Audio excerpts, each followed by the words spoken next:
वो अपने आप में सवाल खड़े करता है कि आखिर इजराइल का प्लान है क्या, और ये जो देरी हो रही है वो देरी क्यों हो रही है। दरअसल इजराइल का जो प्लान मिशन ईरान है, उसमें प्लान दरअसल ये कि जो सैन्य ठिकाने हैं उसको टारगेट किया जाए। ईरान पे हमले के लिए इजराइल तो तैयार है, लेकिन सबसे ज्यादा जो नुकसान पहुंचाने का प्लान है, आर्थिक नुकसान पहुंचाने का प्लान है, इसको लेकर इजराइल की स्ट्रेटेजी दिखाई दे रही है। इसके अलावा देखिए जो तेल डिपो है, चाहे वो पोर्ट हो, ये अलग अलग ठिकाने ऐसे जिसको लेकर इजराइल हमले करने की तैयारी कर रहा है, ऐसा आकलन किया जा रहा है। लेकिन ये हमला कब किया जाएगा, क्या इंतजार आज के दिन का किया जा रहा था या तैयारी को लेकर वक्त लिया जा रहा था, ये तमाम मुद्दे ऐसे जिस पे चर्चा करेंगे हम। हमारे साथ स्टूडियो में मौजूद है दो खास मेहमान हमारे साथ मौजूद है। कर्नल शैलेंद्र साथी हमारे साथ मौजूद है, ग्रुप कैप्टन यूके देवनाथ जी।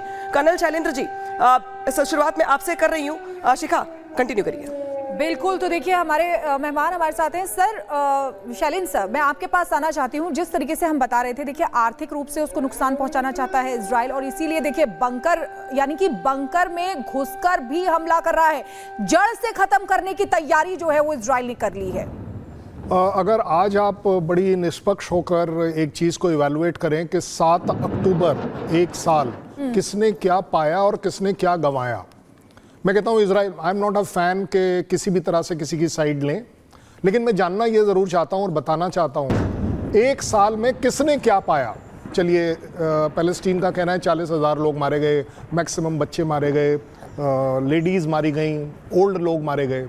बड़े दुख की बात है, ऐसा नहीं होना चाहिए था। लेकिन 7 अक्टूबर पिछले साल उन 1200 बच्चों का, उन 1200 बेटियों का, उन रेप्स का वो अकाउंट कौन देगा? देखिए, जब हम आप बात कर रहे हैं ना कि बंकर बस्टिंग और ये सब, मैं आपको एक छोटा सा हिस्टोरिकली इजराइल का एक पर्सपेक्टिव देता हूँ। 75 साल पहले आपने एक ऐसा जमीन का टुकड़ा इजराइल को दिया था कि चलिए जी ये बिल्कुल बेकार है दुनिया में, टोटल डेजर्ट जिसको बोलते हैं, वहां तो उन्हें सर्वाइव करने देना चाहिए था, लेकिन आपने नहीं करने दिया। मैं आपको बड़े अच्छे फैक्ट्स एंड फिगर्स बता रहा हूँ। इजराइल के ऊपर कौन सा ऐसा कंट्री है जिसने अटैक नहीं किया? मैं आपको अटैकिंग कंट्रीज की बताता हूँ। Lebanon, Syria, Iraq, south Arabia, Jordan, Egypt, Libya. आप बताइए 7-7, 8-8 कंट्रीज किसी के ऊपर अटैक क्यों कर रहे हैं? जबकि आपने तो बोला था 2 नेशन थ्योरी होनी चाहिए। भाई उनको आपने एक जगह दे दी यूनाइटेड नेशन। मैं यूनाइटेड नेशन को भी ब्लेम करता हूं कि अगर आपने उन्हें जमीन दी थी तो आप उसे इंप्लीमेंट क्यों नहीं कर पा रहे, उसको क्यों नहीं बचा पा रहे? मैं आपको और बढ़िया बताता हूं क्या हुआ उनके साथ। जेरूसलम जो है वो 52 बार 52 टाइम्स अटैक हुआ है। क्या यही डिजर्व करता है इजराइल?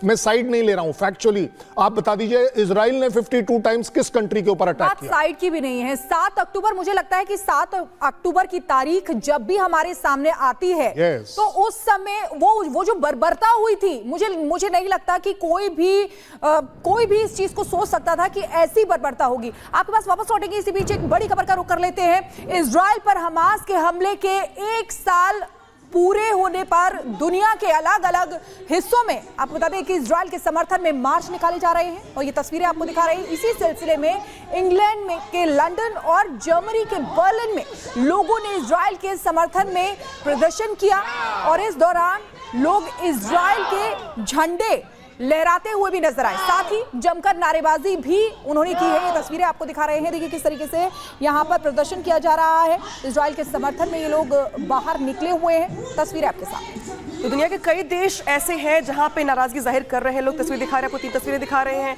हमास के हमले के देखिए 1 साल पूरे हो चुके, 7 अक्टूबर है आज।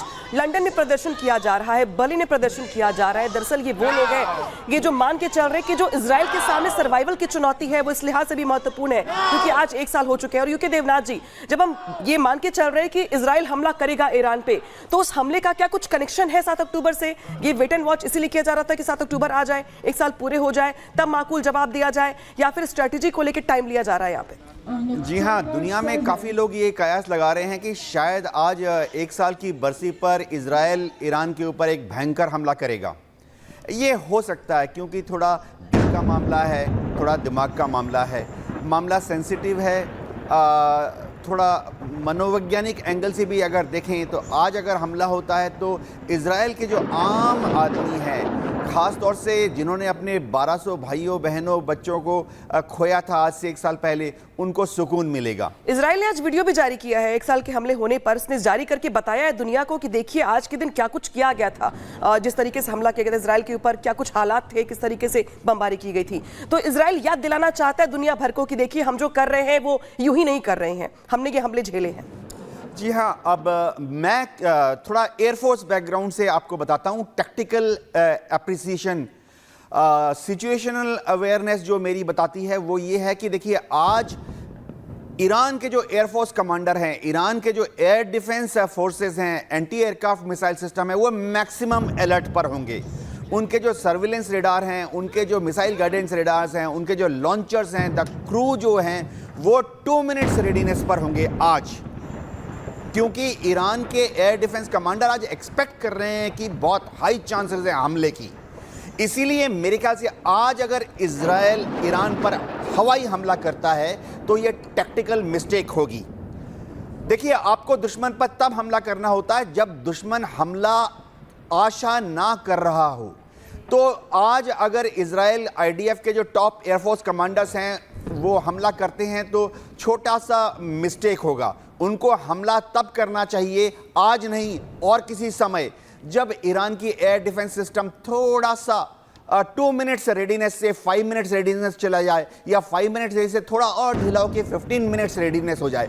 एयरफोर्स में रेडीनेस टाइम होती है, alertness number 1 15 minute readiness, alertness number 2 5 minutes readiness, alertness number 1 2 minutes readiness. बिल्कुल सर, आप समझा रहे हैं कि किस तरीके से टेक्निकली ये चीजें हो रही हैं। आपके पास वापस लौटेंगे, लेकिन हम बता दें अपने दर्शकों को कि देखिए 7 अक्टूबर को कितनी बर्बरता के साथ ये हमला हुआ था। 7 अक्टूबर 2023 सभी को याद होगी। इजराइल के लिए वो काली रात थी।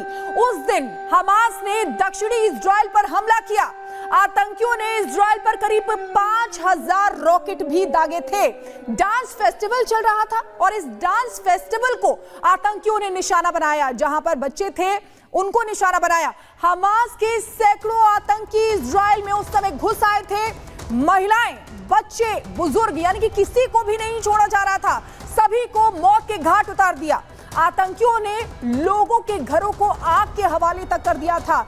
घरों के साथ ही रहने वालों को भी जिंदा जला दिया था और डांस फेस्टिवल में घुसकर अंधाधुंध फायरिंग भी की थी। और मुझे लगता है कि जो भी ये देख रहा है, एक बार फिर से वो तस्वीरें उसकी आंखों के सामने आ रही होंगी कि किस तरीके से सड़क या घर जो जहां मिला उससे गोली मार दी। आतंकियों ने महिलाओं, बच्चियों के साथ रेप भी किया था, यानी कि बर्बरता की, क्रूरता की सारी हदें पार कर दी गई थी आतंकियों की तरफ से। शैलेंद्र सर, मैं आपके पास मैं आना चाहती हूं। जिस तरीके से उस समय बर्बरता हुई थी, मुझे लगता है कि इजराइल का हमास को जवाब देना बिल्कुल सही था, क्योंकि हमास ने जो किया उसको यही जवाब देना चाहिए था। अब जिस तरीके से ये युद्ध आगे बढ़ रहा है, क्या लगता है आपको कि ये जो युद्ध आगे बढ़ रहा है उसको देखकर आप क्या कहते हैं कि आज का दिन बहुत महत्वपूर्ण है? देखिए, वो स्ट्रैटेजी इजराइल ने तैयार कर रखी है, तो ये 7 अक्टूबर का उस स्ट्रैटेजी में बहुत बड़ा रोल हो सकता है। मुझे 7 अक्टूबर 3 तरह से देखने का तरीका है मेरा अपना।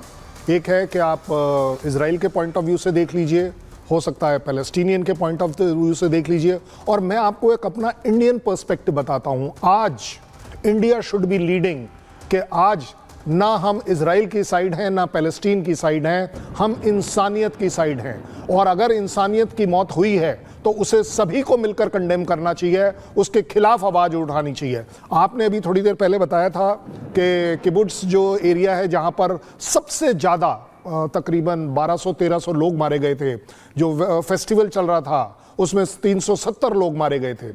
मेरे को इसमें बहुत बड़ी ऑब्जेक्शन इसलिए नहीं लगती क्योंकि बर्बरता की एक्चुअली कोई लिमिट नहीं होती, लेकिन बर्बरता की सारी लिमिट आपने उस दिन इसलिए क्रॉस करी कि आपने लाशों के साथ रेप करा और उसको आपने वीडियो कर पूरी दुनिया में फैलाया। ये है पैलेस्टीन।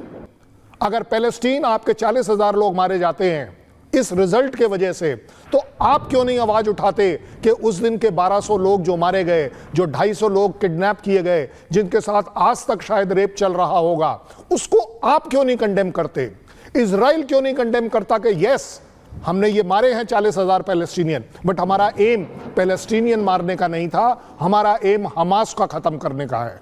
खत्म होगा या नहीं होगा? देखिए, आज का दिन इंपॉर्टेंट होना चाहिए पूरी दुनिया में, सिर्फ इस बात के लिए कि क्या आप मानवता का एंगल उठा सकते हैं कि नहीं, जो आप नहीं उठा रहे हैं। लेकिन यूकी देवनाथ सर, जो आप कह रहे थे कि इजराइल हमला तो करने की तैयारी कर रहा है ईरान पर, कब करेगा और जो भी माहौल है, चूंकि ईरान भी अलर्ट मोड पर आ गया है, तो इस अलर्ट मोड ईरान पर और जिस तरीके से ईरान की ओर से मिसाइलें तैनात कर दी गई हैं अपनी डिफेंस को लेकर के, इजराइल की स्ट्रैटेजी क्या होगी? किस तरीके से हमला किया जा सकता है, जो आपका आकलन अब तक का कहता हो? क्योंकि हमला तो होगा, लेकिन हमला ऐसा कब होगा जब ईरान को नुकसान काफी ज्यादा? देखिए, सबसे बड़ी जो दरकार है वो है कि इजराइल की कैबिनेट को डिसाइड करना है। थोड़ा अमेरिका का दबाव है कि ईरान के न्यूक्लियर साइट्स पर हमला करें या नहीं। मेरा ग्रीन सिग्नल का वेट किया जा रहा है अमेरिका की ओर से, ग्रीन सिग्नल का वेट किया जा रहा है अमेरिका की ओर से। ग्रीन सिग्नल नहीं, अमेरिका थोड़ा ईरान को समझाने की कोशिश करता है, लेकिन अक्सर नाकामयाब हो जाता है।